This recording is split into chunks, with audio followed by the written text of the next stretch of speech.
जय श्री नारायण। हरिहर ज्योतिष विज्ञान संस्थान के द्वारा संचालित 23 दिवसीय ज्योतिष कक्षा में आप सभी लोगों का स्वागत है। आज 10वें दिन की कक्षा हम लोग पढ़ने वाले हैं और 10वें दिन की कक्षा में अन्य ग्रहों के राशिफल को हम लोग पढ़ेंगे। चलिए शुरू करते हैं।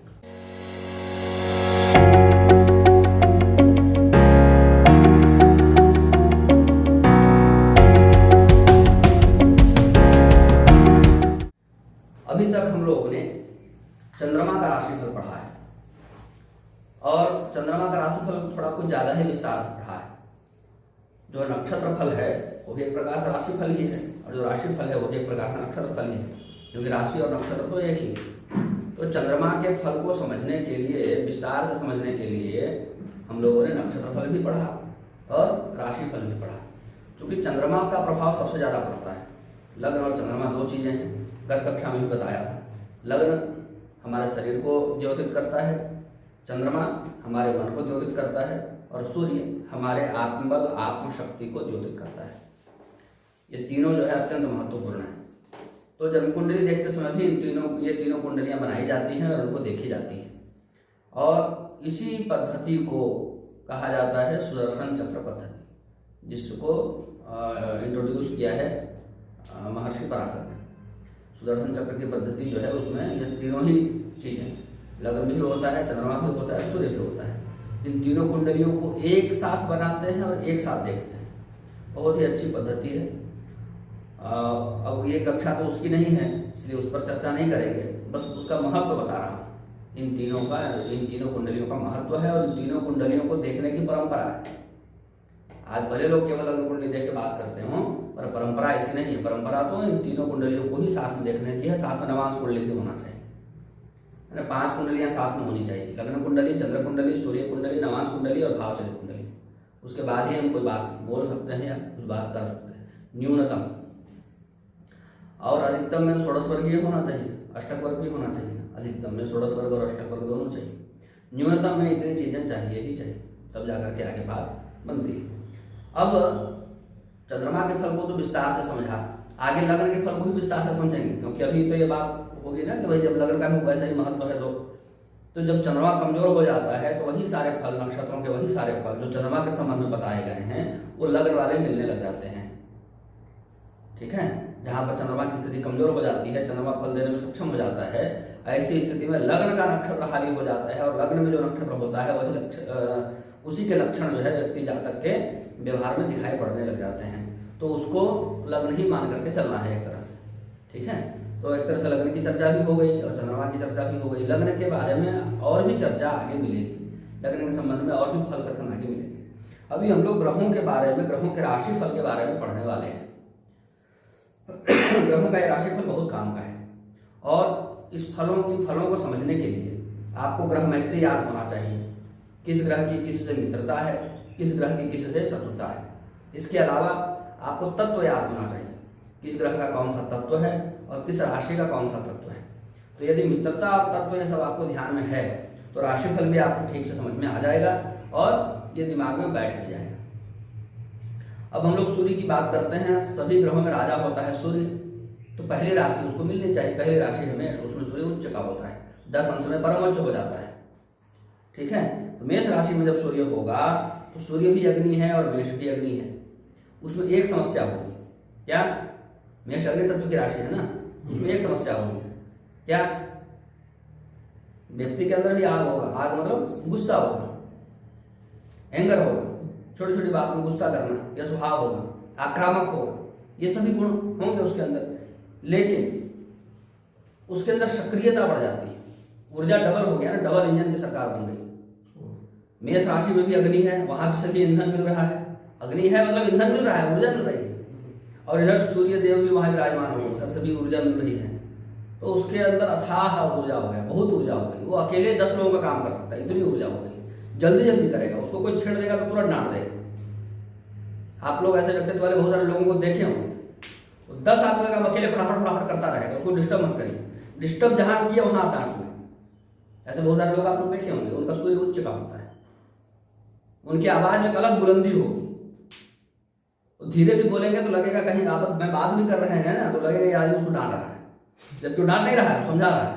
पर आवाज में ऐसी बुलंदी होती है कि वो समझ में आता है कि भाई हाँ ये मेष वाला है। एक उदाहरण दे देता हूँ आप लोग को चलते फिरते। हमारे प्रजापति सर का मेष राशि में है सूर्य, उनकी आवाज की बुलंदी देख लीजिए।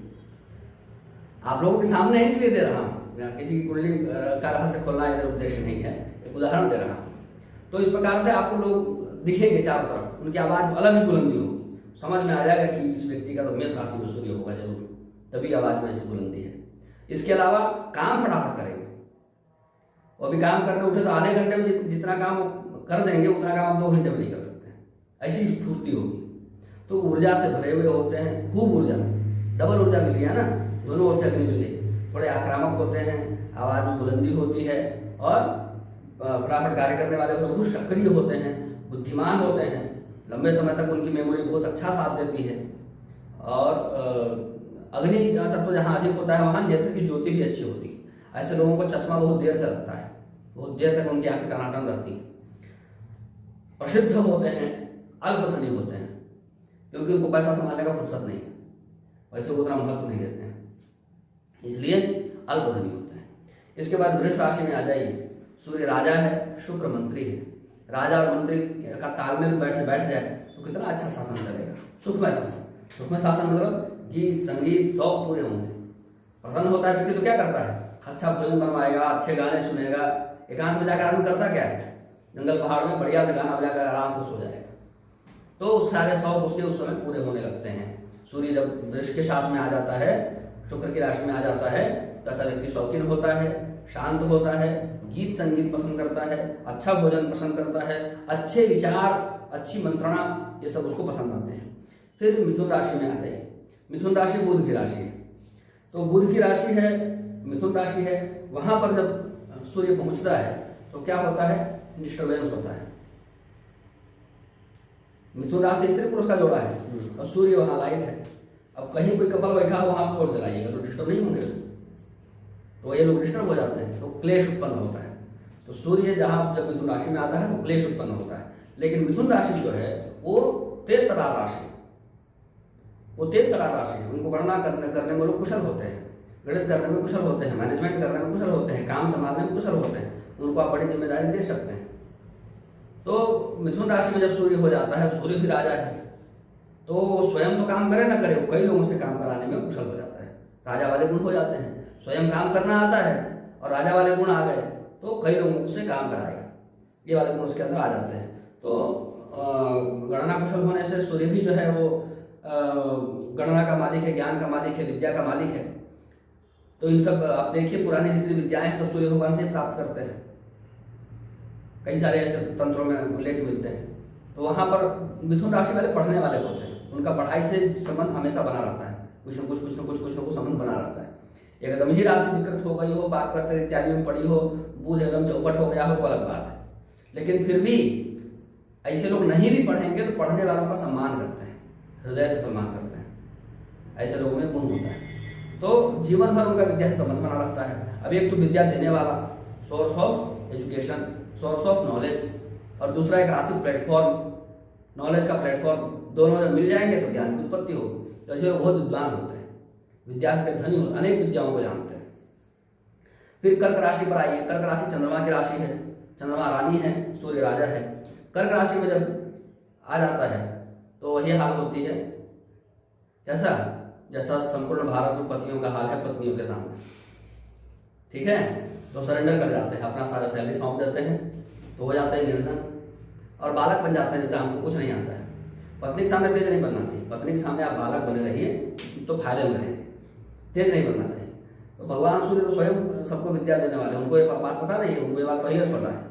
इसीलिए जब कर्क राशि में आते हैं तो नादान बन जाते हैं कि हमको कुछ नहीं आता है, देवी सब तुम्ही को आता है। तो वहां पर चंद्रमा की चलती है, तो उस समय सूर्य का ऐसा प्रभाव हो जाता है कि नादान, हमको कुछ नहीं पता है, हम बालक हैं, और निर्धन, क्योंकि सारे सैलरी सौंपनी पड़ जाती है। तो ये कर्क राशि में किसका फल है, सूर्य का। एक और स्थिति है, कर्क है जल वाली राशि और सूर्य है अग्नि वाली राशि। अग्नि को जल में डालेंगे तो क्या हो जाएगा, बुझ जाएगा, उसका सारा तेज, उसका सारा सामर्थ्य, उसकी सारी ऊर्जा, उसकी सारी अग्नि नष्ट हो जाएगी। इसी प्रकार से हानि स्थिति उत्पन्न हो जाती है। फिर वो आवाज की बुलंदी गायब, चेहरे की रौनक गायब, आँख की रोशनी जल्दी कम उम्र में चली जाएगी, ये सब बातें, शरीर में थोड़ी सी स्थूलता आ जाएगी, गले में कफ जमने लगेगा, ये सब दिक्कतें जो है कर्क राशि में जब सूर्य होगा तो देखने को मिलेंगी। इसके बाद सिंह राशि की बात करिए, वाह वाह, सिंह तो अपनी राशि है, वहां पर सूर्य विराजमान हो गया अपनी राशि में, अपनी राशि में विराजमान हो गया सूर्य, तब तो पूरा ठाठ बाट वाला स्वभाव होगा।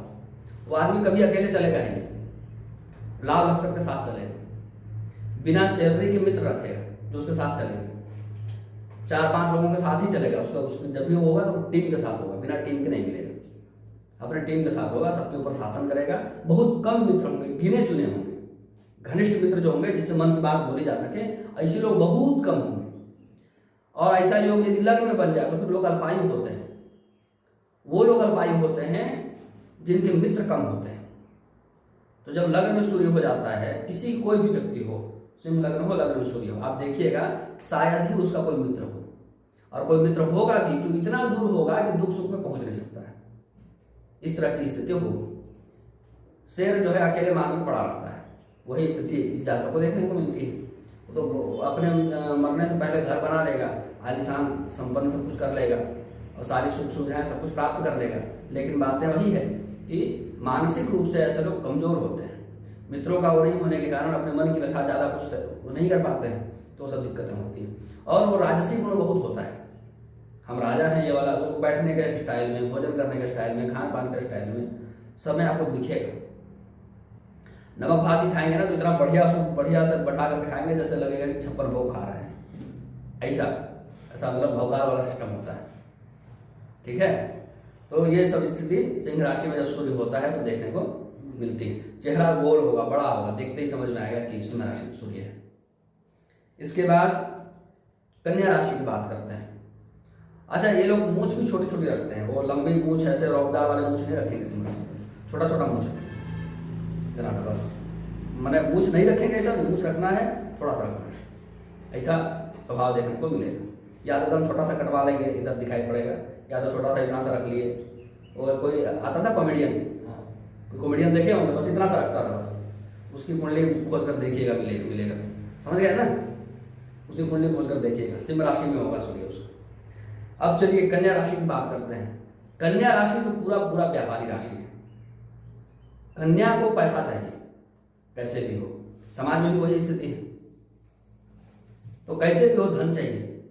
तब क्या करें, कन्या राशि में जब सूर्य आ जाता है, सूर्य स्वयं राजा है, सारा खजाना तो राजा के आदेश से मिलता है ना, तो जब सूर्य कन्या राशि में आ जाता है, वैसे व्यक्ति को का बैंक बैलेंस अच्छा होता है, उसको पैसा बचाने की बहुत आदत होती है, फालतू खर्च नहीं करता, 1-1 रुपया बचाता है।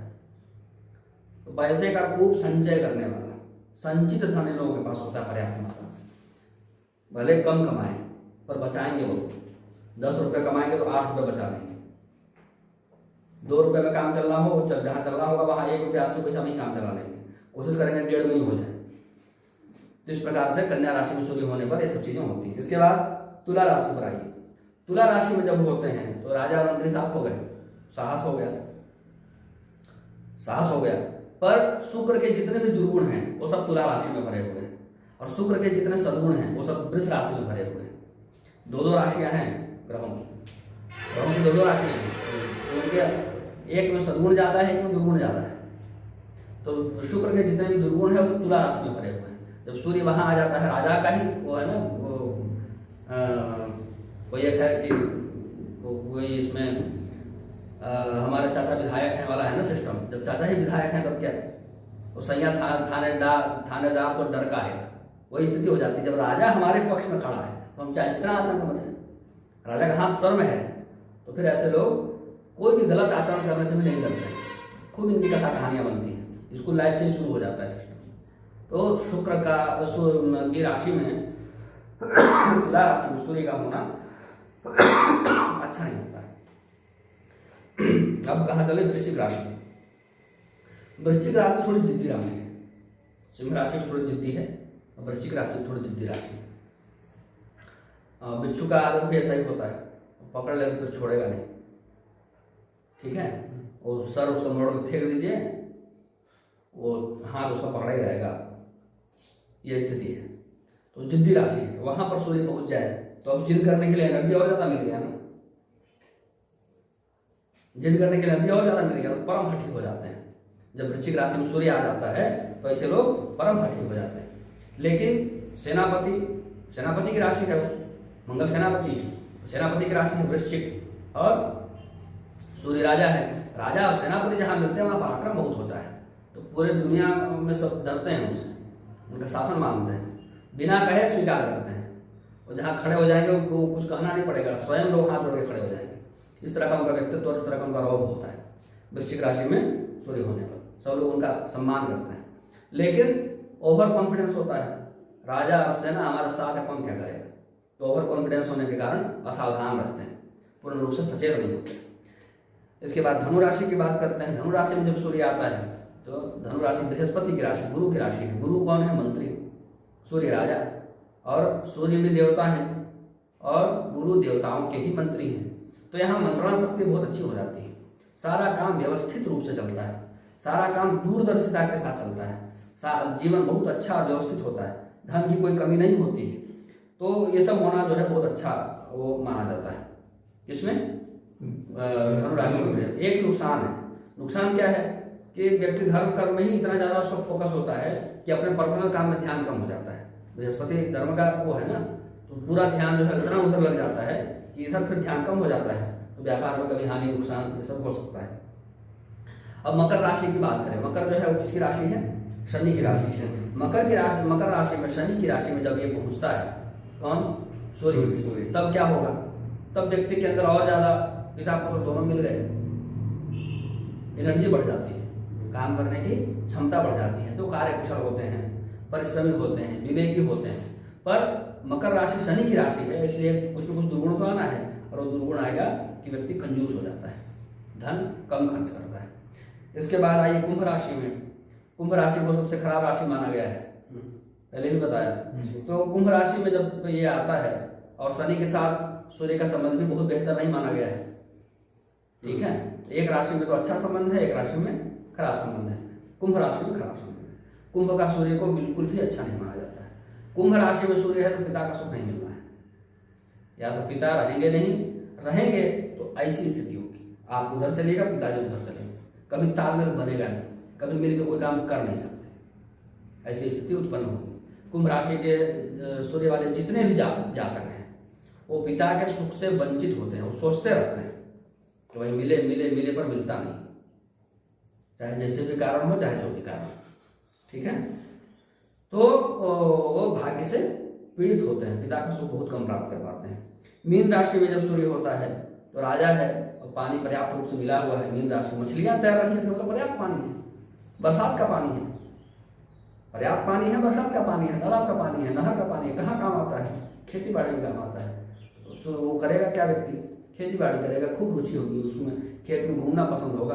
बहुत धनवान भी हुआ तो खेत में लेकर के लोगों को दे देगा, भाई खेती करो, और जाकर देखेगा कैसी खेती होगी। इस प्रकार से सूर्य की राशि का फल हो गया। अब ऐसा व्याख्या सभी राशियों का मैं करूंगा ऐसा नहीं, ये सब आप लोगों को स्वयं चिंतन करना है। एक ग्रह की व्याख्या करके चिंतन करने का मार्ग आप लोगों को सुझा दिया है, अब आप स्वयं चिंतन इसमें कर सकते हैं। अब मुझे अन्य जो राशियां हैं उनके फलों को पढ़ना है। सूर्य के बाद अगला ग्रह चंद्रमा है। चंद्रमा के बारे में तो बहुत विस्तार से डिस्कस हो चुका है, अब मंगल के बारे में डिस्कस करते हैं। मेष राशि में जब मंगल होता है तो व्यक्ति राजकीय कार्य करने वाला होता है, कृषि कार्य करने वाला होता है, भ्रमणशील होता है और अपने बाहुबल से धन अर्जित करता है। मंगल अपनी राशि में हो गए, मंगल बाहुबल है, वो अपने बाहुबल से धन अर्जित करता है, वो पैतृक जन इत्यादि में ज्यादा भरोसा नहीं करता है। वृष राशि में जब मंगल आ जाता है तो मंगल और शुक्र की युति अच्छी नहीं मानी जाती है, खास करके काम प्रसंगों को लेकर के, खास करके वैवाहिक जीवन को लेकर के, खास करके प्रेम प्रसंगों को लेकर के। तो लोग बहुत विलासी स्वभाव के हो जाते हैं और कामुक प्रकृति के हो जाते हैं। मिथुन राशि में जब ये आ जाता है मंगल, तो बुध जो है शत्रु है मंगल का। तो मंगल जब शत्रु राशि में चला आएगा तो पराक्रम चला गया, पराक्रम चला गया तो होगा क्या? दीनहीन वचन बोलने वाला, असहाय बेबस जैसा रहने वाला। इसके बाद कर्क राशि में जब मंगल आ जाएगा तो कर्क राशि में मंगल आने पर राजा का प्रिय हो जाता है और धनवान हो जाता है। कर्क राशि चंद्रमा की राशि है, जब रानी ही पक्ष में खड़ी हो तो राजा को तो फिर आपके पक्ष में रहना ही पड़ेगा। वो है ना, जोरू का भाई एक तरफ और सारी खुदाई एक तरफ, वही स्थिति यहाँ पर हो जाती है। सिंह राशि में क्या है? सिंह राशि में जब सूर्य की राशि में मंगल हो गया तो व्यक्ति निर्भय होता है, धनी होता है, और ज्योतिष शास्त्र की ओर झुकाव होता है। क्यों? भगवान सूर्य स्वयं ज्योतिष शास्त्र पढ़ाते हैं, ज्योतिष शास्त्र के प्रवर्तक हैं। सूर्य पितामह हो, व्यास हो, वशिष्ठ हो, पराशर, 18 प्रवर्तकों में नाम है। सूर्य सिद्धांत मयासुर को कौन दिया? भगवान सूर्य ही दिए। तो भगवान सूर्य की राशि में जब मंगल बैठ जाता है तो ज्योतिष शास्त्र की ओर झुकाव हो जाता है। कन्या राशि में जब सूर्य मंगल आता है तो पाचन शक्ति खराब हो जाती है, दाम्पत्य जीवन जो है बिगड़ जाता है। तुला राशि में जब मंगल आता है तो शरीर का कद जो है वो लंबा होता है, शरीर सुंदर होता है, व्यक्ति धनवान होता है। वृश्चिक राशि में जब मंगल आता है तो व्यक्ति मेधावी होता है, नीति कुशल होता है और ईर्ष्यालु होता है। मंगल के जितने सद्गुण है वो वृश्चिक राशि में है और मंगल के जितने दुर्गुण हैं ज्यादातर वो मेष राशि में है। वृश्चिक राशि में एक समस्या ये है कि वृश्चिक राशि वाले शुरू में थोड़े उद्दंड और बदमाश टाइप के होते हैं। शुरू में प्रारंभिक जीवन जो उनका होता है 15-20 वर्ष तक, उसके बाद वो अच्छे भी होंगे ना तो भी वो वृश्चिक राशि अपना उफान मारेगा। सारी ग्रह स्थितियां अच्छी हैं, जब व्यक्ति भी अच्छा है, लेकिन कुछ न कुछ ऐसी हरकतें वो मंगल अपना वृश्चिक राशि अपने प्रभाव से उसको करा देगा, जिससे लगेगा कि यार इस पर तो मुझे भरोसा नहीं था, यही ऐसा कैसे कर दिया। उसको खुद ही समझ में नहीं आएगा बाद में कि मैं ऐसा कैसे कर देता था, ये स्थितियां आगे कर रहा हूँ। वो सब उसका प्रभाव है मंगल। इसके बाद धनु राशि में जब होता है मंगल तो शत्रुओं को जीतने वाला होता है जहाँ तक, और सुखी होता है। मकर राशि में जब होगा तो या तो राजा होगा या राजा के समान मान सम्मान पाने वाला होगा। कुंभ राशि में यदि हो तो दुर्जनों की संगति करने वाला होता है। मीन राशि में मंगल होता है तो व्यक्ति दुखी होता है, कामुक होता है और अस्थिर जीवन बिताता है। बुध की बात करते हैं। मेष राशि में यदि बुध हो तो व्यक्ति निर्धन होगा, चतुर होगा और मिलनसार होगा। वृष राशि में यदि बुध हो तो व्यक्ति विद्वान होता है, कुशाग्र बुद्धि वाला होता है और दिखावा बहुत करता है, दिखावा बहुत करता है। शुक्र जो है ना फैशन का भी स्वामी है। अब शुक्र के में आ गया बुध है बच्चा, बच्चों को तो ये सब चीजें पसंद आती ही हैं। अब बाजार मेला में जाइए तो क्या दिखेगा? खिलौने, तितलियां, और कोई बच्ची है तो उसको चूड़ियां और वो जो रंग बिरंगे दुपट्टे होते हैं वो सब यही सब पसंद आता है। जो कपड़े होते हैं गोल गोल पहनो, घूमते रहो, परी बन जाओ, बच्चों को ही सब पसंद आता है। लेकर जाइए मार्केट में तो मामा जी ये खरीद दीजिए, चाचा जी ये खरीद दीजिए। मैं भी खरीदने बच्चों को लेकर जाता हूँ, मुझे थोड़ा बहुत अनुभव है। तो बुध हो गया बच्चा और शुक्र हो गया विलास, फैशन, तो फिर आदत हो जाती है और फिर बच्चा को दिखाएगा। वो तो कुछ भी अच्छा चीज पहनेगा तो सबको घर में दिखाते हैं बच्चे लोग, देखें कोई भी अच्छी चीज पहने तो फिर सबको जाकर दिखाएंगे, माता जी को, पिताजी को, बुआ जी को, दादाजी को, जो मिला उसको दिखाएंगे, देखो हमारे पास। तो वैसे ही स्वभाव यहाँ पर देखने को मिलता है। इसके बाद मिथुन राशि में जब बुध होता है अपनी राशि में, जो व्यक्ति सुखी होता है, धनी होता है, सुंदर होता है, और ये योग यदि केंद्र भाव में बन जाए तो कहना ही क्या, परम सुखी हो जाता है। कर्क राशि में यदि बुध हो तो अपना पैसा खुद ही नष्ट कर देता है, अपना पैसा खुद ही नष्ट कर देता है। कर्क राशि से इसको बहुत चिढ़ है, इसको बुध चंद्रमा से। इसके बाद सिंह राशि में जब यही आता है चंद्रमा बुध, तो स्त्री जाति से तिरस्कार उसको प्राप्त होता है। कन्या राशि में जब बुध आता है तो गुणवान होता है और निर्भय होता है, व्यापार कुशल होता है, व्यापारिक बुद्धि वाला होता है। मिथुन राशि में होगा तो वैज्ञानिक होगा, खोजी प्रवृत्ति का होगा, किसी भी चीज की तह तक जाना चाहेगा। बुध राशि में होगा तो अपने ज्ञान से पैसा कमाना चाहेगा।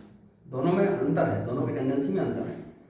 मिथुन राशि में होगा तो अपने आप में मस्त रहेगा, हम पढ़े कहता है स्वांतः सुखाय तुलसी रघुनाथ गाथा, ये वाला मिजाज रहेगा कब?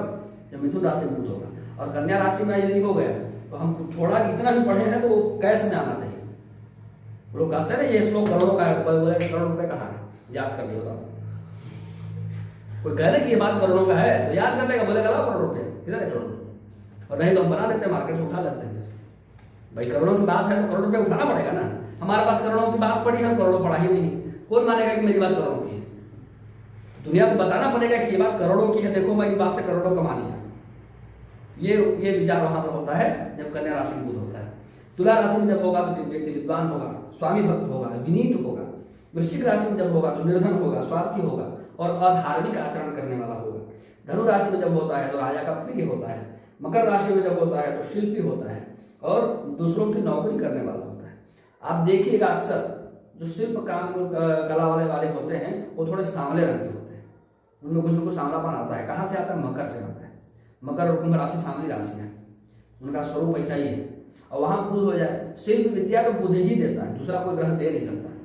तो बुध यदि मकर राशि में हो, लग्नेश के साथ, चंद्रमा के साथ संबंध बना ले, हस्त नक्षत्र में जन्म हो जाए, क्या कहना, ऐसे लोग इतने अद्भुत शिल्पी होंगे, पूरा दुनिया पूरा विश्व उनके शिल्प कला हो जाएगा, इस प्रकार की स्थिति होगी। इसके बाद कुंभ राशि में यदि हो बुध, जहाँ तक प्रसिद्ध होता है, प्रगतिशील होता है, लेकिन उसका स्वास्थ्य जो है खराब होता रहता है। अब अभी कुंभ राशि का फल अच्छा नहीं है, पहले बता दिया। सभी राशियों में सबसे खराब राशि कुंभ राशि है। कुंभ लग्न में जन्म लेने वाले संघर्ष ही करते रहते हैं जीवन में। इसके बाद आइए मीन राशि पर बात करते हैं। मीन राशि में जब बुध आता है तो वो नीच राशि है बुध की, लेकिन बहुत कम ही अशुभ फल उसके मिलते हैं। व्यक्ति कुशल होता है और अच्छा मुखिया होता है, अच्छा स्वामी होता है, मतलब अपने नौकर चाकर का बहुत ध्यान रखता है। यह है कि उसके सोच में कहीं कहीं नकारात्मकता रहती है हमेशा, मीन राशि नीचत्व के कारण बुद्धि कुछ बिगड़ी हुई रहती है। अब गुरु की बात करते हैं। गुरु जब मेष राशि में आ जाता है मंगल की राशि में, तो क्या होगा? सेना उसके पास, धन उसके पास, पुत्र उसके पास, गुण उसके पास। तो बृहस्पति है तो दान करने का स्वभाव, जब सेना ही साथ में घूम रहा है, मंत्री के साथ में सेनापति घूम रहा है, तो कौन क्या बोलने वाला है? वृष राशि में जब ये गुरु आ जाता है तो शुक्र की राशि है वृष, और वृष में अच्छाई बहुत है, पहले बता दिया कि शुक्र की जो अच्छाइयां हैं ज्यादातर वो वृष में। तो वहां पर संबंध क्या हो जाता है? वहां पर संबंध हो जाता है कि दोनों ही विद्वान हो जाते हैं, तेजस्वी हो जाते हैं और दृढ़ निश्चयी हो जाते हैं, अड़ने वाले हो जाते हैं अपनी बात में। इसके बाद मिथुन राशि में जब ये हो तो मित्रों के जायदाद से युक्त हो जाता है, मित्र लोग उसको संपन्न बना देते हैं। जब कर्क राशि में गुरु होता है तो व्यक्ति विद्वान होता है, पुत्रवान होता है और धनी होता है। लेकिन नवम भाव में कर्क राशि में बृहस्पति ज्यादातर पुत्री संतान ही देता है। ये भी एक समस्या है, इसको याद रखना है, केवल इसी को देकर के फल नहीं कहना है। सिंह राशि में जब सूर्य आता है तो व्यक्ति यशस्वी होता है, उच्च पद पाने वाला होता है। कन्या राशि में जब गुरु आता है तो व्यक्ति स्वार्थी होता है, भाग्यवान होता है और संतोषी होता है। तुला राशि में जब गुरु आता है तो व्यक्ति उदार होता है, निष्पक्ष होता है और धार्मिक होता है। वृश्चिक राशि में जब गुरु आता है तो फिर वही सेना वाली बात आ जाएगी, मंगल की राशि है तो सेना से युक्त होता है, धन से युक्त होता है, अच्छे पुत्र होते हैं, गुणवान, धनवान और दानी होता है। धनु राशि में जब होता है अपनी राशि में तो राजा के समान वैभव प्राप्त करता है। मकर राशि में जब होता है तो मकर राशि गुरु की नीच राशि है, तो व्यक्ति के ऐसे बहुत सारे आचरण होते हैं जो उसकी नीचता को दिखाते हैं। वो भ्रमणशील होता है, एक जगह पर ठहर के नहीं रह सकता है, यहाँ वहाँ भटकता ही रहेगा और क्लेश पाने वाला होता है, उसका चित्त जो है क्षुब्ध रहता है। इसके बाद कुंभ राशि में यदि यही बृहस्पति पहुंच जाए तो ऐसा व्यक्ति लोकप्रिय होता है, मिलनसार होता है और भोगवान होता है। मीन राशि की उसकी अपनी राशि है तो वही फल है जो धनु राशि का है, राजा के समान वैभव प्राप्त करने वाला। इसके बाद शुक्र की बात कर लेते हैं। शुक्र यदि मेष राशि में हो, पहले मंगल के समय भी बताया था, शुक्र और मंगल का मेल ठीक नहीं है। शुक्र मंगल की राशि में बैठे वो भी ठीक नहीं है, मंगल शुक्र की राशि में बैठे वो भी ठीक नहीं है, शुक्र मंगल दोनों साथ बैठे हैं वो भी ठीक नहीं है। ऐसा होने पर व्यक्ति के अंदर बहुत अनियंत्रित काम वासना हो जाती है, कामुक होता है पर वो नियंत्रण नहीं कर पाता है। तो मेष राशि में जब शुक्र होता है तो उसमें परिस्त्रीगामी, वृष राशि में जब होगा तो धन, मित्र, बंधु और वैभव वाला होता है। मिथुन राशि में यदि हो तो विद्याधनी और ज्ञानी होता है। कर्क राशि में हो तो डरने वाला होता है, छोटी छोटी बातों से डर जाता है। ऐसे लोग बहुत सारे मानसिक रोगों से भी पीड़ित होते हैं। सिंह राशि में यदि हो शुक्र तो उसके पुत्र कम हो जाते हैं, बहुत कम संततियां उसकी होती हैं। कन्या राशि में यदि हो तो नीच आचरण करने वाला होता है। तुला राशि में यदि हो तो राजा का प्रिय होता है। वृश्चिक राशि में यदि हो तो दुष्ट स्त्रियों का संग करने वाला होता है। यहाँ पर जब स्त्री के लिए कहेंगे तो फल बदल जाएगा, कोई स्त्री का होगा तो दुष्ट पुरुषों का संग करने वाला, ऐसा फल कहना पड़ेगा। धनु राशि में यदि हो तो राजा होता है या जननायक होता है। मकर राशि में यदि हो तो भोग करने की प्रवृत्ति बढ़ जाती है। कुंभ राशि में यदि हो तो कुमारी कन्याओं से प्रेम करने वाला होता है। और मीन राशि में यदि हो तो धन, विद्या, गुण और शील से संपन्न होता है। मीन राशि शुक्र की उच्च राशि है, वहां पर उसके सारे गुण जो है सामने आ जाते हैं और कुछ भी करता है तो आदर्श स्वरूप में करता है, उसका एक स्टैंडर्ड मेंटेन करके करता है। इसके बाद आ जाइए शनि की राशि। मेष राशि में यदि शनि हो, मेष राशि शनि की नीच राशि है, जातक मूर्ख होता है। वृष राशि में यदि हो तो धनी होता है पर साधारण ही धनी होता है, मध्यम वर्गीय परिवार वाला। मिथुन राशि में यदि हो तो पुत्र और धन से रहित हो जाता है। कर्क राशि में यदि हो तो माता का सुख कम मिलता है। सिंह राशि में हो तो उसका चरित्र खराब होता है। कन्या राशि में यदि हो तो धन भी कम होता है और पुत्र भी कम होते हैं। तुला राशि में शनि होता है तो जातक गुणवान होता है, ग्राम या नगर का मुखिया होता है। इसके बाद वृश्चिक राशि में यदि शनि होता है तो जातक के स्वभाव में उग्रता आ जाती है। मंगल भी पाप ग्रह, शनि भी पाप ग्रह, दोनों पाप ग्रह मिल गए तो उग्रता आना ही है। धनु राशि में यदि होता है तो स्त्री, पुत्र और धन से युक्त होता है। मकर राशि में यदि हो तो राजा का प्रिय होता है। कुंभ राशि में शनि होता है तो जातक धनवान होता है। कुंभ राशि में शनि, एक शनि ही है जो कुंभ राशि को थोड़ा सा बचा करके रख रहा है उसकी मर्यादा, हाँ अपनी राशि के कारण। मीन राशि यदि हो तो मीन राशि में यदि शनि हो तो जातक तेजस्वी होता है और राजा के समान गुण और स्वभाव वाला होता है। इसके बाद राहु केतु की बात कर लेते हैं, ठीक है। ये जो राहु और केतु हैं और चंद्रमा, ये 3 ग्रह हैं जो सबसे ज्यादा राशि फल देते हैं। इनका ज्यादा फोकस राशि फल देने में होता है, चंद्रमा का, राहु का और केतु का। इसलिए कम से कम इन 3 का तो राशि फल जरूर रख लेना चाहिए। बाकी ग्रहों का भाव फल विशेष रख, बाकी ग्रहों की टेंडेंसी भाव फल में ज्यादा होती है, इन तीनों की टेंडेंसी राशि फल में ज्यादा होती है।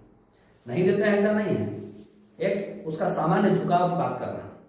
अब मेष राशि की बात करते हैं। मेष राशि में यदि राहु हो तो व्यक्ति के अंदर साहस कम होता है, आलसी होते हैं और अनैतिक चरित्र वाले होते हैं। वृष राशि में यदि राहु हो तो सुखी होते हैं, स्वरूप खराब होता है, आवेशपूर्ण होते हैं और धनवान होते हैं। मिथुन राशि में यदि राहु हो तो व्यक्ति गायक होता है, साधु और साहसी और दीर्घायु होता है। ये गायन के क्षेत्र में मिथुन राशि बड़ा काम का है, ऋषभ मिथुन ये दोनों राशि। और शिल्प कला के क्षेत्र में मकर राशि बड़ा काम का है, मकर वाले बड़े शिल्पी होते हैं। मकर राशि में जन्म लिया हुआ व्यक्ति को देखिए, वो इतना सुंदर सुंदर कपड़ा का डिजाइन बनाएगा, सुंदर सुंदर चटाई बनाएगा, उसके हाथ में बड़ी कलाएं होती हैं, भले शिल्पी हो चाहे ना हो। मकर राशि जो है शिल्प को बहुत दिखाता है, उसके हाथ में कुछ गुण, कुछ जादू, कुछ विशेषताएं होती हैं। कोई भी मकर वाले को देखिए। और गायन जो है वृष और मिथुन में विशेष रूप से होता है। तो कर्क राशि में यदि हो तो उदर रोगी, चतुर, धोखेबाज और अनेक शत्रु वाला होता है। सिंह राशि में यदि राहु हो तो व्यक्ति चतुर होता है, नीति कुशल होता है, सज्जन होता है और विचारक होता है। फिर कन्या राशि में यदि राहु हो जाए तब व्यक्ति लोकप्रिय हो जाता है, नम्रभाषी होता है, कवि होता है, लेखक होता है, गायक होता है और धनवान भी होता है। तुला राशि में यदि राहु हो तब समस्या है। क्या समस्या है? व्यक्ति अल्पायु हो जाता है, उसके दांत में रोग होने लगते हैं, लेकिन विरासत से वो धन प्राप्त करता है, पैतृक धन को पर्याप्त मात्रा में मिलता है। वृश्चिक राशि में यदि राहु हो तो राहु का फल वृश्चिक राशि में अच्छा नहीं है। ऐसे लोग धोखेबाज होते हैं, अनैतिक चरित्र वाले होते हैं, खूब पैसा खर्च करने वाले होते हैं, रोगी होते हैं, ऋणम कृत्वा घृतम निवेद, ये सब लक्षण इनके अंदर खूब दिखता है। और ऋणम कृत्वा घृतम निवेद नहीं है, टारगेट करके धोखा देने के लिए ऋण लेते हैं, टारगेट करके ऋण लेते हैं। जरूरत पड़ने पर घी पीने की इच्छा है, चलो कर्ज मांग लिए, वो नहीं है, वो नहीं है। वो बारी बारी से एक व्यक्ति का अपने सभी लोगों से मित्रता करेंगे, फिर उनसे पैसा लेंगे, उसके बाद उसको धोखा ही देना है, पहले से ही टारगेट उनको होता है। ऋण कृत्वा घृतम निवेद वाला तो चलिए दिमाग में यह है कि ऋण लिया है ना, उसके यहाँ ये भावना ही नहीं ऋण लिया है। ऋण लिया है ये भावना है तो कभी कभी चुका देगा, पैसा आने पर चुका भी सकता है, इसकी सब थोड़ी बहुत संभावना है। लेकिन उसके यहाँ ये भावना ही नहीं है ऋण वाला, वो बोल रहा है केवल सामने का पैसा उसको पॉकेट में आ जाए बस। उसको तो ये लगता है कि मेरा पैसा उसको कब्जा करके रखा हुआ, उसको हमको वापस लेना है। ये सब लोग मेरे लिए कमा रहे हैं, ये वाली दुष्ट भावना है। वो सारा धन मेरा ही है, ये वाली दुष्ट भावना होती है। धनु राशि में यदि हो तो प्रारंभिक जीवन तो सुखी होता है, लेकिन आगे का जीवन कष्टमय होता है और अपने ही लोगों के लिए वो बुरा करता है। कुंभ मकर राशि में यदि राहु हो तो व्यक्ति मितव्ययी होता है, कुटुंब से हीन होता है और दंत रोगी होता है। कुंभ राशि में यदि राहु हो तो व्यक्ति विद्वान होता है, लेखक होता है और मितभाषी होता है, कम बोलता है। मीन राशि में यदि राहु हो तो व्यक्ति आस्तिक होता है, कुलीन होता है, शांत होता है, कला प्रिय होता है और दक्ष होता है। अब केतु की बात कर लेते हैं। राहु और केतु में एक बात है तो दोनों बदमाश, राहु और केतु दोनों बदमाश है, लेकिन केतु के अंदर थोड़ी सी धर्म प्रवृत्ति भी है, वो थोड़ा सा धार्मिक भी है, वो धार्मिक बदमाश है। वो कभी कभी कुछ मतलब धर्म भीरू है केतु। और राहु तो पूरा मतलब उग्रवादी है, कुछ नहीं, एकदम नास्तिक वाला है। राहु परम नास्तिक है और बदमाश है। केतु भी बदमाश है लेकिन वो धार्मिक है, वो धर्म भीरू बदमाश है, धर्म से थोड़ा बहुत डरता है। ये राहु और केतु के व्यवहार में बहुत बड़ा अंतर है।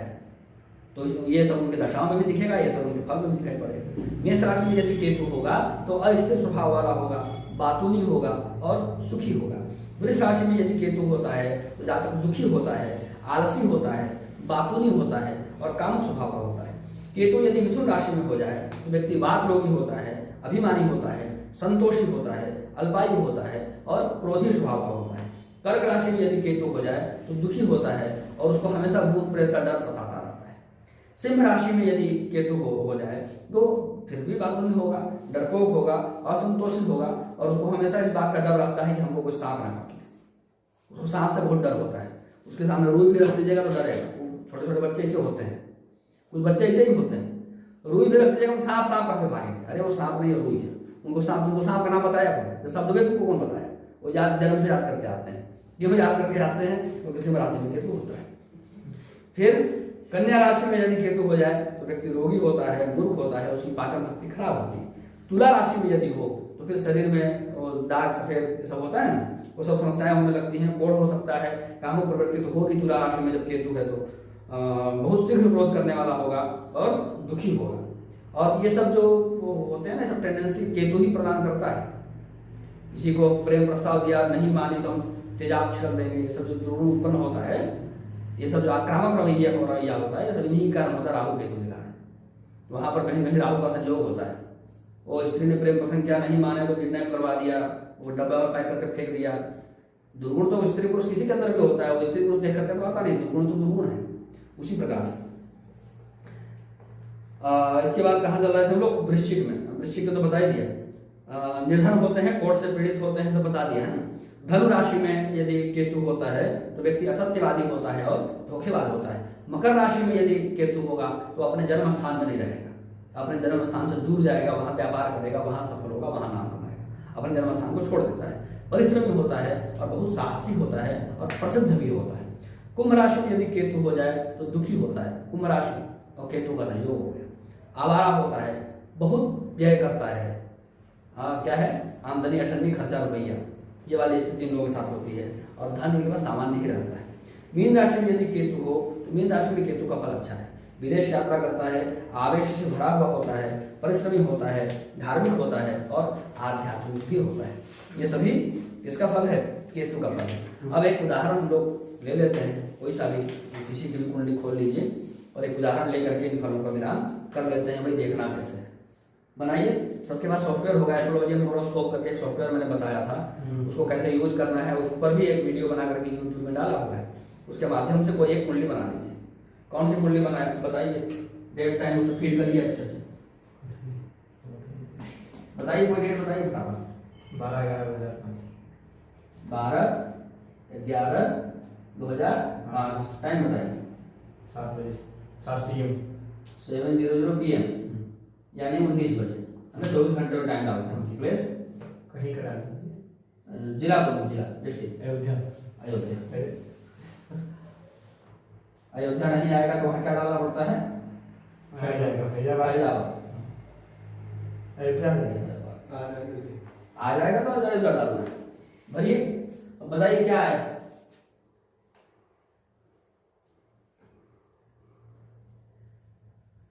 वृषभ लग्न की कुंडली है। वृषभ लग्न की कुंडली है। इसको थोड़ा ऊपर बना दो क्या? ठीक है, हाँ सही है। इसमें वीडियो इसमें ना कट जाए। अब ये आपको याद होना चाहिए। क्या याद होना चाहिए? एक मतलब मेष, दो मतलब वृष, तीन मतलब मिथुन। ये याद नहीं है तो कैसे बात बनेगी? बनेगी क्या? कौन सा लग्न है? वृषभ लग्न है। वृषभ लग्न लिख देता हूं।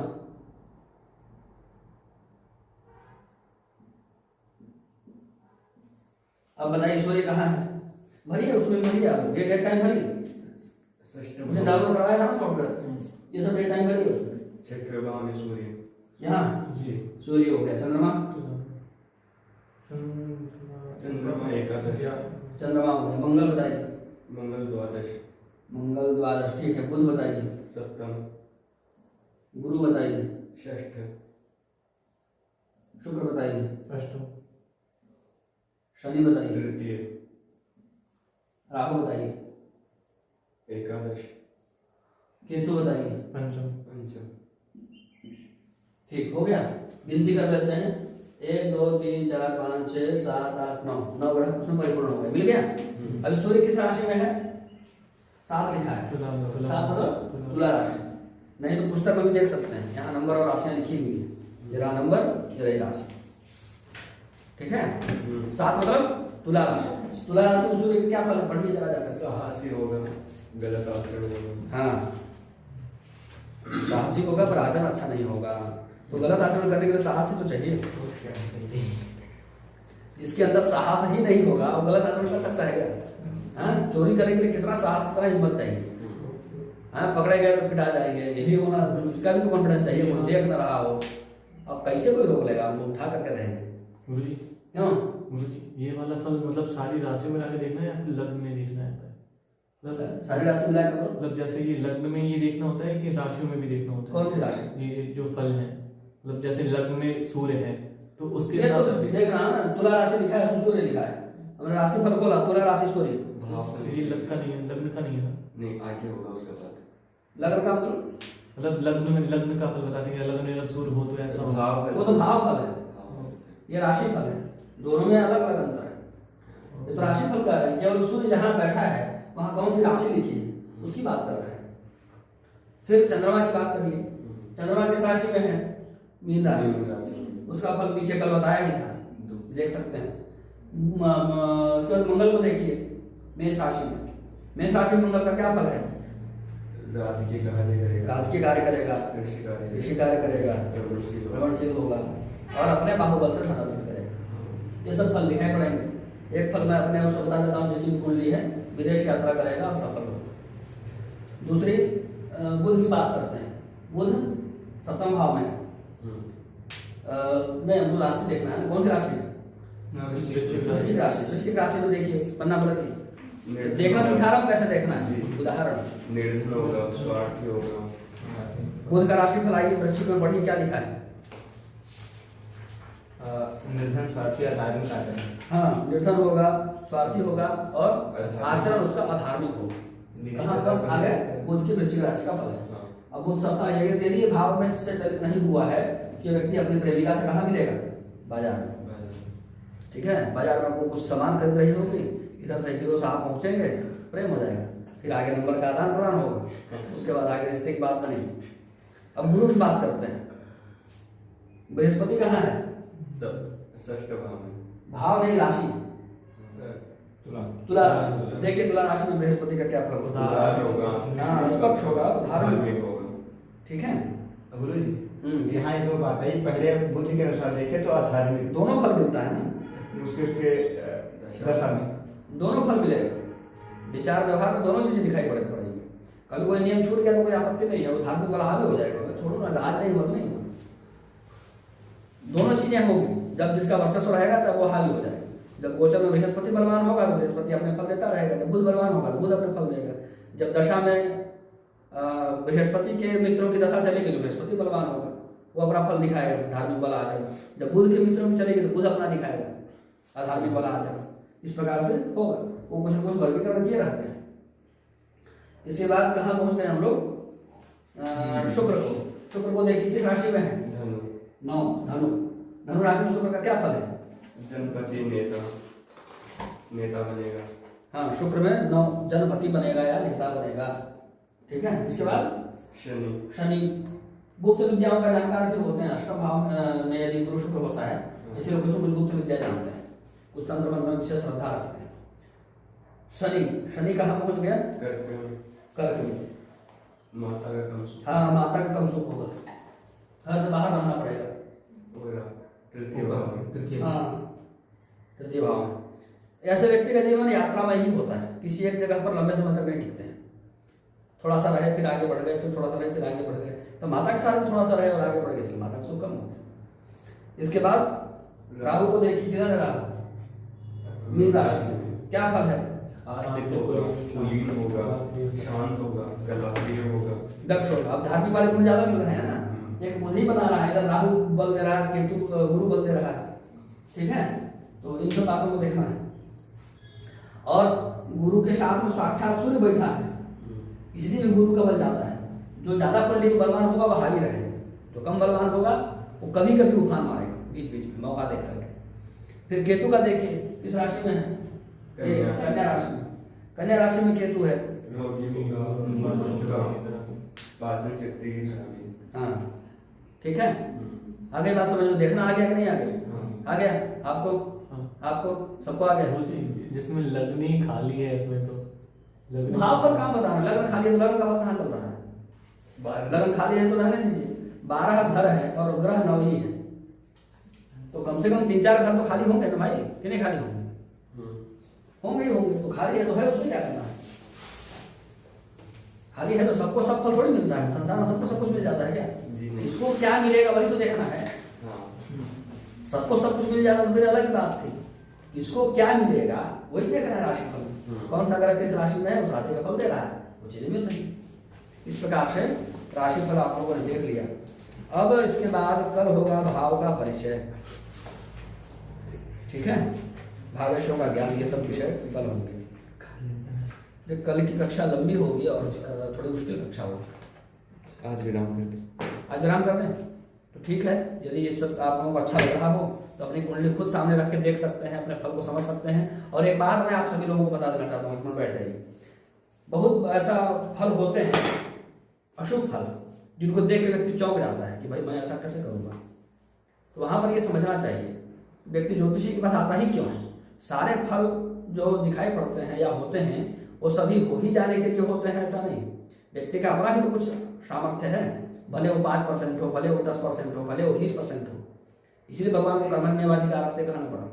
इसलिए उनको कहना पड़ा कि नैव तिष्ठत्य कर्म कर, बिना कर्म किए कोई व्यक्ति रह ही नहीं सकता। अब कोई जन्म से ही वैष्णव परिवार में जन्म लिया है, बचपन से ही, तो माता पिता का पुण्य बल नहीं है, बाढ़े पूज पिता के धर्म सत्य नहीं होगा, होगा कि नहीं सत्य होगा। अब उसके कोई ऐसा फल आ जाए जिसमें दिखाई पड़े कि भाई ऐसा व्यक्ति सर्वाहारी होता है, जैसे मीन राशि में का फल है, मीन राशि में है ना, जैसा नक्षत्र में जिसका जन्म होता है तो व्यक्ति सर्वाहारी होता है। मीन राशि वाले खाने पीने में ज्यादा वो नहीं करते हैं, ऐसा फल है। लेकिन जो बचपन से ही ऐसे जगह में रहा है, उसको संस्कार ही वैसा मिला है, तो ऐसे व्यक्ति के ऊपर उसका जो पुण्य बल है वो उस अशुभ फल को क्या कर देता है, रोक देता है। तो वहां पर वो अशुभ फल दिखाई नहीं पड़ेगा। जैसे बहुत जगहों पर यहाँ दिखाया मंगल और शुक्र की युति, मंगल शुक्र की राशि में हो या शुक्र मंगल की राशि में हो, ऐसे बहुत जगहों पर दिखाया है। बहुत जगहों पर ऐसे फल बताए हैं जहां पर ये समझ में आता है व्यक्ति चरित्र से अच्छा नहीं। लेकिन व्यक्ति कोई बहुत दृढ़ संकल्प वाला हो, वो रहे कि हम अपने चरित्रवान ही बने रहेंगे, तो उसके दृढ़ निश्चय के आगे ग्रहों को बेबस होना पड़ता है। वो अपना फल देने के लिए उफान मारते रहते हैं, और व्यक्ति अपने योग साधना से, जप से, मंत्र से, गुरु मंत्र के बल से, अपने पूर्वजों के पुण्य प्रताप से उस फलों को क्या करता है, रोकता है। वही काम हम लोग करते हैं। कोई आया अशुभ फल मिल रहा है तो क्या करते हैं, शांति कराते हैं। तो यदि शांति कराने की फल का फल सही है, इसका मतलब यही है ना कि हम ग्रहों के अशुभ फल को रोक सकते हैं। तो केवल हवन कराकर, पूजा कराकर नहीं रोक सकते हैं, सदाचरण से भी रोकते हैं, अच्छी कुल परंपरा से भी रोकते हैं, ग्रहों के अशुभ फलों को अपने गुरु मंत्र से भी रोकते हैं, ग्रहों के अशुभ फलों को अपने व्यक्तिगत सामर्थ्य से भी रोकते हैं, ग्रहों के अशुभ फलों को अपने विवेक से भी रोकते हैं, ग्रहों को के अशुभ फलों को योग साधना के माध्यम से भी रोकते हैं। ये सभी चीजें हैं, कोई भी किसी का के साथ किसी का कंट्राडिक्शन नहीं है, सभी शास्त्र साथ में चलने वाले हैं। ज्योतिष कभी धर्मशास्त्र का विरोध नहीं करता। धर्मशास्त्र यदि कह रहा है कि ऐसा करने से ऐसा होगा, तो ज्योतिष वहां ऐसा नहीं कहेगा कि ऐसा नहीं होने दूंगा, वो कहेगा, वो तो सहयोग करेगा, ठीक है करो, मैं यहाँ पर रुक जाता हूँ। और ज्योतिष यदि कहीं पर ऐसा कहता है कि ऐसा तो ऐसा ही फल होगा, तो वहां धर्मशास्त्र कहेगा ठीक है करो, यहाँ पर मैं रुक जाता हूँ। तो सारे शास्त्र एक दूसरे को लेकर के चलने वाले होते हैं। शास्त्र में कहीं पर परस्पर विरोध नहीं होता है, कोई किसी का विरोध नहीं करता है, सब लोग मिलकर के साथ में चलने वाले शास्त्र होते हैं। इसलिए कहीं पर कोई फल ऐसा दिखाई पड़े तो व्यक्ति के फिर व्यवहार को देखना चाहिए। वहां पर क्लेम करने से पहले ये देखना चाहिए कि इसकी पूरी परंपरा कैसी है, इसका रूटीन कैसा है, इसकी आदत कैसी है, इसकी संगति कैसी है। उसके बाद कहना चाहिए 100% ये फल होगा कि नहीं होगा। कोई खराब संगति में रहेगा ही नहीं, अकेले बैठ कर कोई शराब पीता नहीं, वो तो पीना होगा तो पहले मित्रों को फोन करेंगे, देखते हैं ना। और वो तो मंडली होती है, बिना मंडली के किसी को गांजा शराब पीते देखे हैं क्या? अकेले गए पहाड़ में बैठ पी रहे हैं, ऐसा तो होता ही नहीं। वो तो मंडली चाहिए, संगति चाहिए जो उनको देखिए। लूटपाट को अकेले जाकर करता है, वो तो छोटी मोटी चोरियां हैं, उसको लूटपाट नहीं कहते हैं। वो तो छोटा मोटा ऐसे दुर्गुण उसका जो है इंसान मार दिया, कर लिया। लूटपाट होगा तो वहां तो कोई ना कोई मंडली जाती है, और कोई फंसेगा ही नहीं खराब संगति में, तो उसके जो दुर्गुण है वो कैसे बाहर निकलेंगे। वो तो प्लॉट चाहिए। दुर्गुण को आप एक तरह से मान लीजिए कि बीज के रूप में है, उसको ऐसा प्लॉट ही नहीं मिलेगा तो कैसे अंकुरित होगा, कैसे विकसित होगा, कैसे अपना स्वरूप दिखाएगा समाज के सामने। नारियल को ले जाकर उधर लगा दिए जम्मू कश्मीर में, कैसे होगा? उसको प्लॉट ही नहीं मिलेगा वैसा। तो आप लगाए रहिए, पानी पटाते रहिए, खाद बीज डालते रहिए, डेली खड़े होकर प्रार्थना करते रहिए कि भाई हो जाओ हो जाओ, कैसे होगा? केसर उठा करके ले आइए उधर से, कश्मीर से, इधर लगा दीजिए तमिलनाडु में, पूरे धूप वाले क्षेत्र में, कहाँ होगा? संभव है? तो कोई भी गुण दुर्गुण आपके अंदर विद्यमान है, उसको पोषण आप ही देते हैं। आपके व्यक्तित्व के ऊपर निर्भर करता है, आपके सामर्थ्य के ऊपर निर्भर करता है, आपके रूटीन के ऊपर निर्भर करता है कि आप उस दुर्गुण को बढ़ाएंगे कि नहीं बढ़ाएंगे। वह दुर्गुण आपके अंदर है, इतना ही बोला जा सकता है। समाज के सामने वो कितना मुखरित होकर के प्रस्तुत होगा, इसको आप देख लीजिए। और हम तो देखकर ही बोलते हैं, इसलिए मैं कहा कि ज्योतिषी बहुत जासूस होना चाहिए। कहीं भी गए, यदि आप मिजाज बना करके जाइए, कहीं आप कुंडली देखने के लिए, वास्तु देखने के लिए जा रहे हैं, मैं ऐसे चलते फिरते नहीं देखता। कोई ऐसे मिल गया, आइए हमारा वास्तु देख लीजिए, मैं कहता हूँ मिजाज बना के आऊँगा तब देखूंगा। मैं पूरा प्री प्लान मस्तिष्क को पूरा ट्रेंड करता हूँ पहले अपने दिमाग को, उसके बाद जाता हूँ। घर घुसने से पहले ही उसके आसपास का वातावरण कैसा है, कौन कौन आसपास रहता है, कहाँ खंभा है, कहाँ तार है, कहाँ पेड़ है, सब मेरी खोपड़ी में घूमता है। कौन सा इधर ऊंचा उठा हुआ है, कौन सा गिरा हुआ है, किधर खपड़ा है, किधर प्लेन है, सब कुछ एक एक चीज ऑब्जर्व करता हुआ जाता हूँ।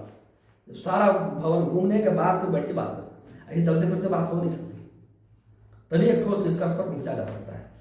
अब लोग समझते हैं सबको आसान, फोन करके सीधा पूछेंगे डॉक्टर को, कोई कहे कि हमको ट्यूमर हो गया है, ब्रेन ट्यूमर, इलाज होगा कि नहीं होगा, डॉक्टर उसको डांट के भगाए। तो हर व्यक्ति का केस अलग होता है। पहले तुम अपना एक्सरा करा करके लाओ, सीटी स्कैन करा के लाओ, उसके बाद देखेंगे तुम क्या खाते हो, क्या करते हो, क्या नहीं करते हो, उसके हिसाब से दवाई देंगे। दवा देने से पहले भी डॉक्टर पूछता है तुम्हारे दिन भर का रूटीन क्या है, उसके बाद दवा लिखता है। इसी प्रकार ज्योतिष शास्त्र में भी है, जितने दुर्गुण होते हैं उन दुर्गुणों को व्यक्ति सद्गुणों से रोक सकता है। इसीलिए वो सुभाष रानी कहते हैं, अभिवादन शीलस्य नित्यम तद्धोपसेविनः अब कहीं पर अल्पायु वाला फल है तो अल्पायु तो होगा ही, इसमें कोई डाउट नहीं है। उसके अंदर जीवनी शक्ति कम होगी। तब ऐसी अवस्था में यदि वो आयुर्वेद का सहारा ले ले, उसको उपाय मिल गया कि नहीं मिल गया। तो ज्योतिष सहायता कहाँ पर करता है, यहीं पर सहायता करता है। कहीं किसी का फल आया कि ऐसा व्यक्ति बहुत काम होगा, उनको बचपन से गुरु मंत्र दिला दीजिए, उसको बचपन से रविवार का व्रत करना प्रारंभ कर दीजिए। तो रविवार का व्रत करने से सूर्य जो है, इसका इधर शत्रुता है सूर्य शुक्र में।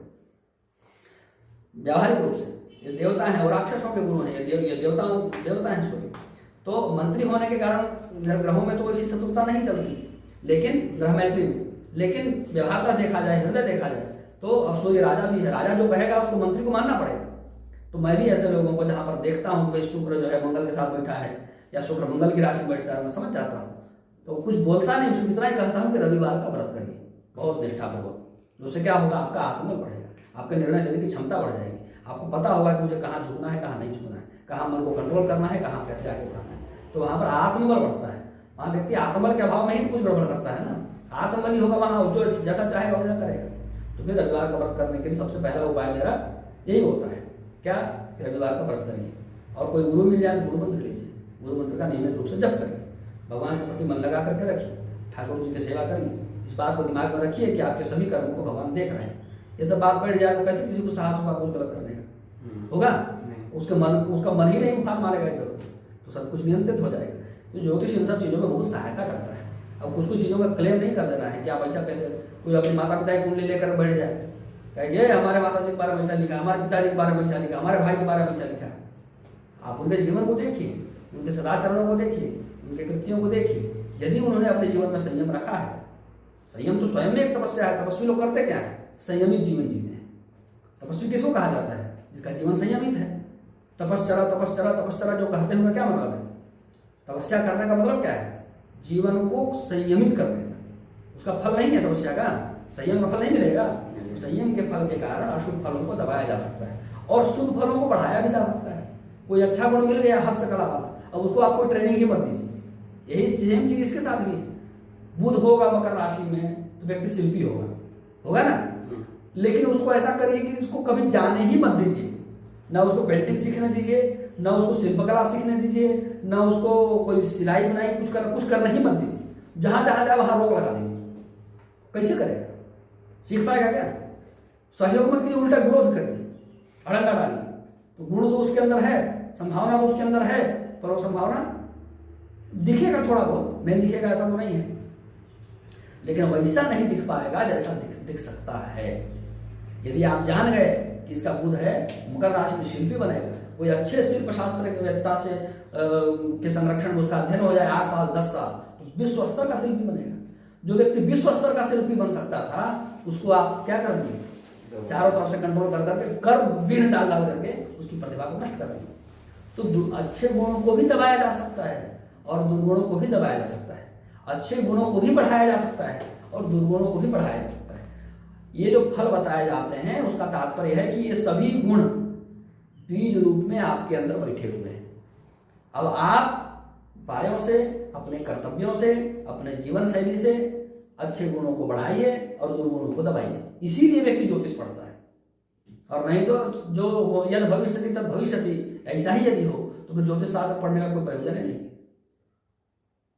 प्रयोजन क्या है कि हम चीजों को जान जाएं, किस चीज में कंट्रोल करना है, किस चीज को निखारना है, इन चीजों को जान जाए, इसीलिए ज्योतिष पढ़ते हैं। यदि यद भविष्यति तद भविष्यति यही ब्रह्म सत्यम जगत मिथ्या है तो फिर इसको पढ़ने का कोई प्रयोजन रह नहीं जाएगा। फिर कोई क्यों ज्योतिष पढ़ेगा? जो होना है वो होगा ही, तो क्यों पढ़े, फिर क्यों उपाय करें, फिर क्यों कुछ करें, ये हो जाएगा। तो ज्योतिष अकर्मण्य नहीं बनाता है, ज्योतिष कहीं से भी अकर्मण्य नहीं बना, वो बल्कि कर्म करने के लिए प्रेरित करता है। वो बता देता है कि किस दिशा में कर्म करना है।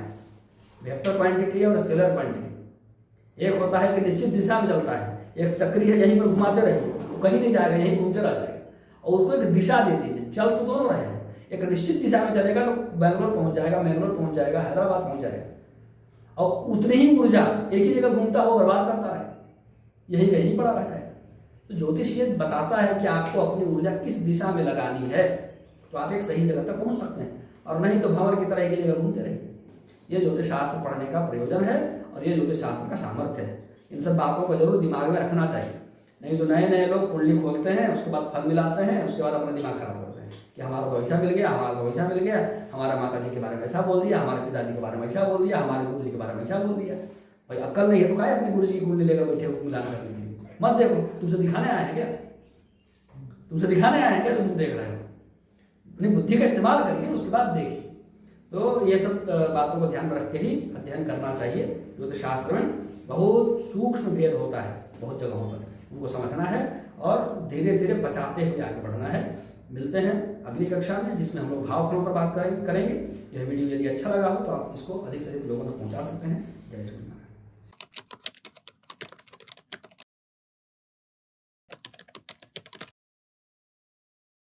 श्रीमते रामचंद्राय नमः।